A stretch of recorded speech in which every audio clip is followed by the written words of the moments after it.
Ay, kasi nga nung tinawagan. Kailan ba siya kailan ba day off niya? Nag-chat. Wala. Sa Hipag? Anytime mo pwede yun. Ha? Anytime pwede mang malis yun. Kaya lang tinawagan siya ng kapatid. Tapos maglinis o may bisita ngayon. Pero pabalik po siya mamaya. Habol na lang siya. Pasyal-pasyal tayo sa Dubai Mall. Ay, gabi nga.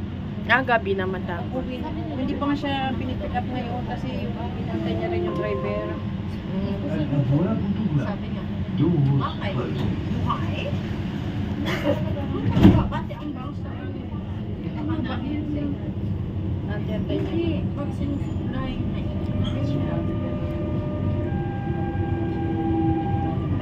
Pero kung makakita ka dito, te, dito ka na. Oo. Pero sigurado na si, ano, Kahit nasa bahay ako, basta... si Lani. Oo, sa 17 daw. Kaya sabi ko na yung...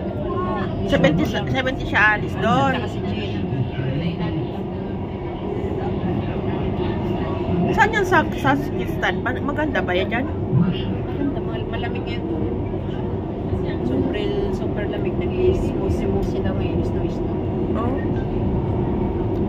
Malapit lang dito. Oo. Ilang minutes lang, nasa 30 minutes lang. Oh. Punta ko doon. Puntahan kita. Tara. Si Lori nga sabi niya, punta daw siya doon eh. Pag ano nga lang. Kung nandun ka na. Oo. Basta sana, dating ko doon, magkaroon ako ng ano.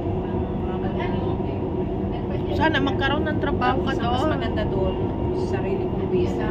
Maganda doon. Tapos kuha ng bahay. Paano kung sarili mo visa, gagastos ka rin? Tapos, nangukuha ng bahay. Bala ko nga doon sana magkaroon ng para marami lang na sarili kong visa. Tapos, mag-re-recruit na lang ako doon. Ha? Magre-recruit ka na lang. Tapos, magkuha ng bahay.